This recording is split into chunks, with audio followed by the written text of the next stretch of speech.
Welcome to Old Testament in a Year. Day 140. 2 Samuel 11.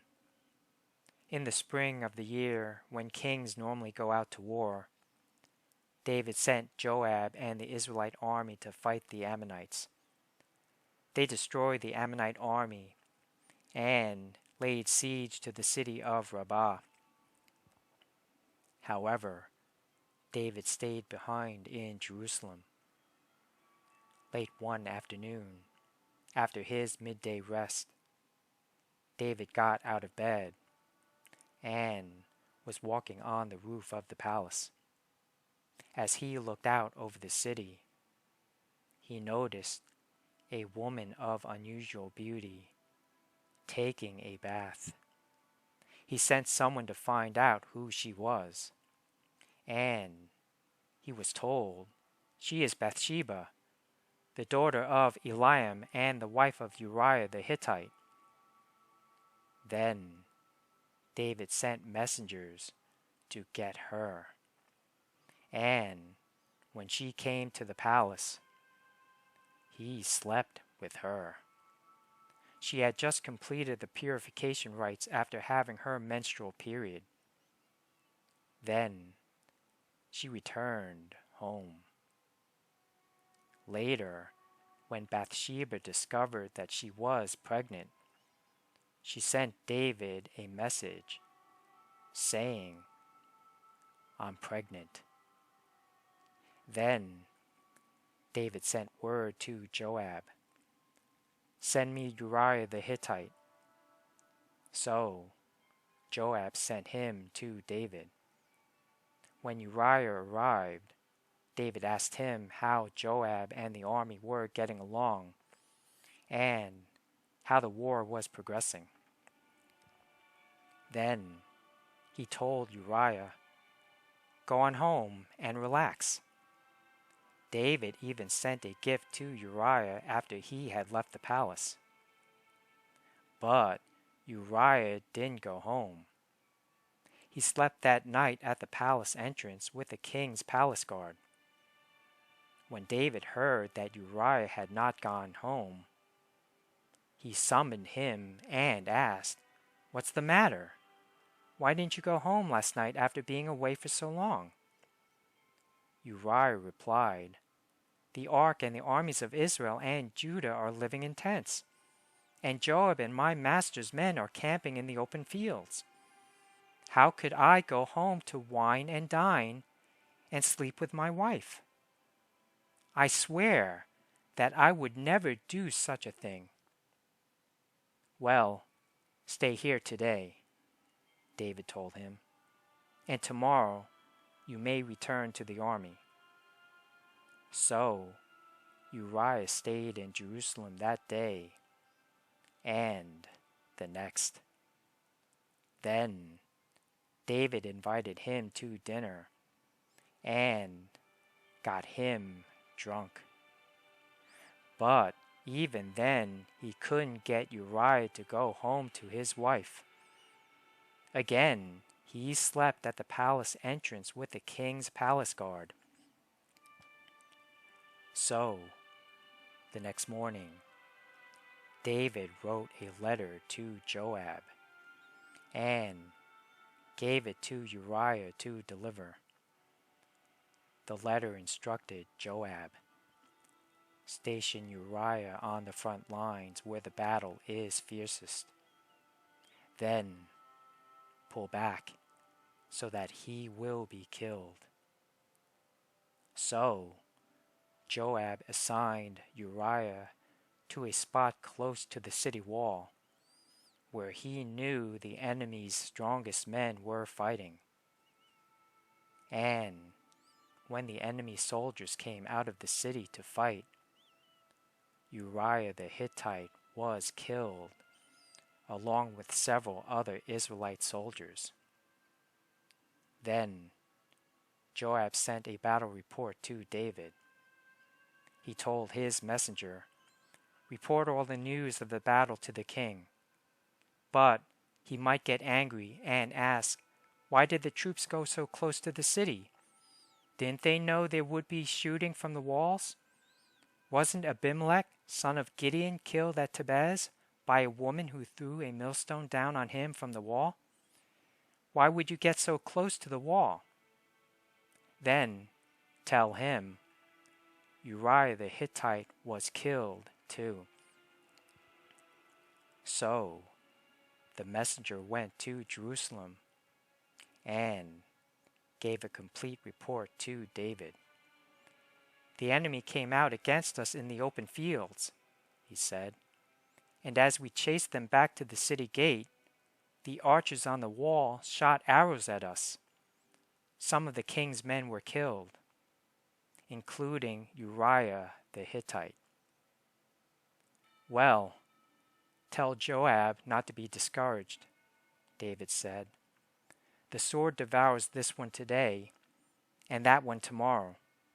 Fight harder next time and conquer the city. When Uriah's wife heard that her husband was dead, she mourned for him. When the period of mourning was over, David sent for her and brought her to the palace, and she became one of his wives.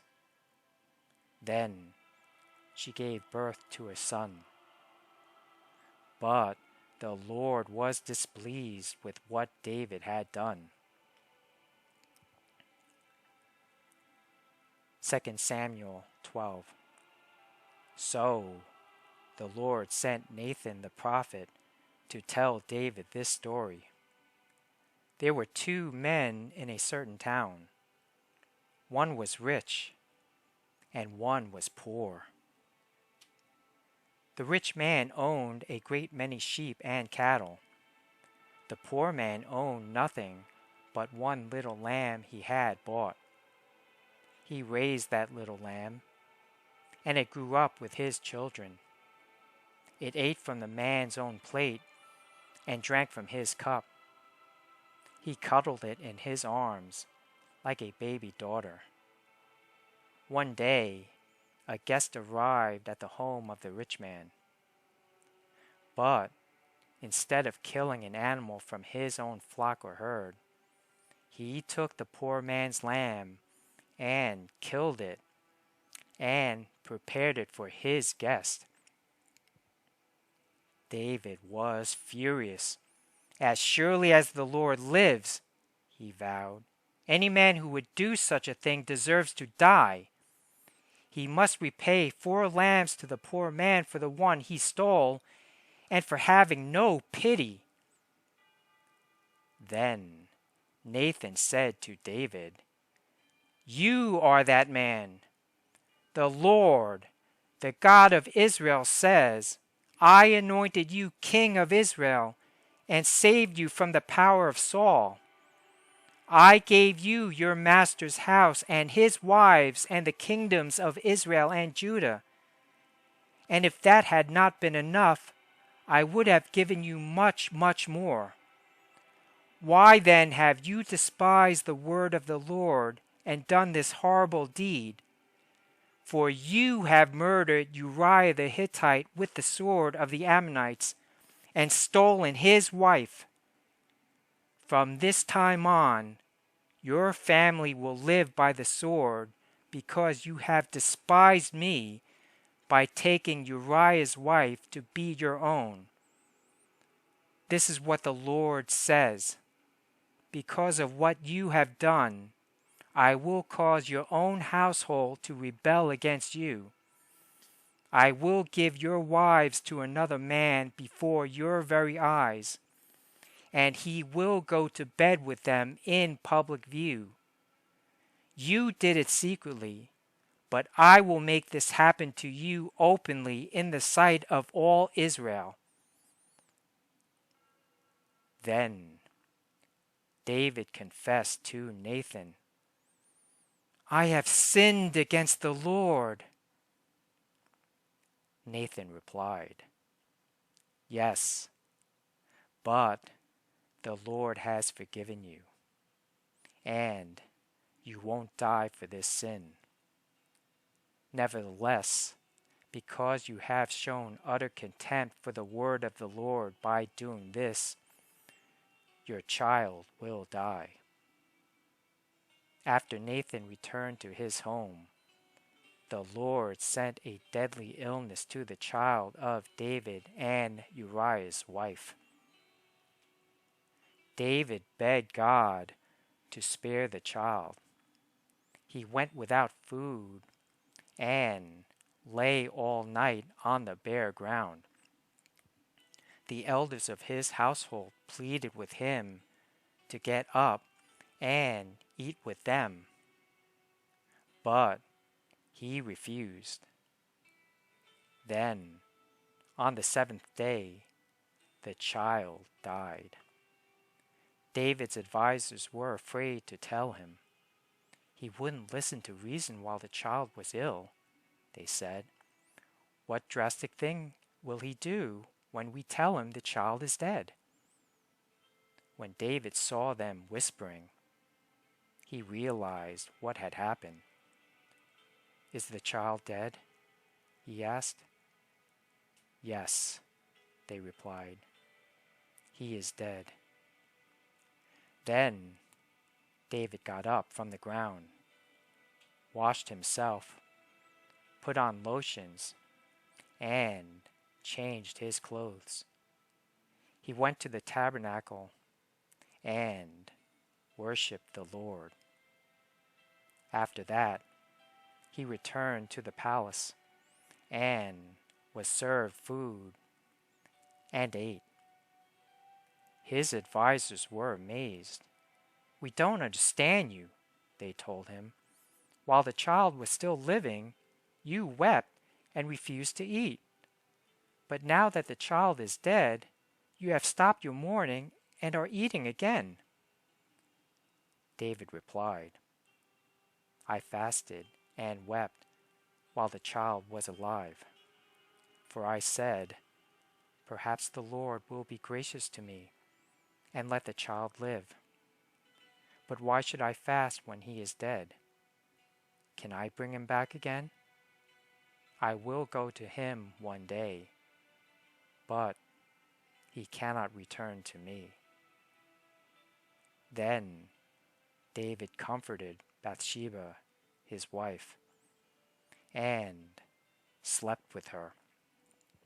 She became pregnant and gave birth to a son, and David named him Solomon.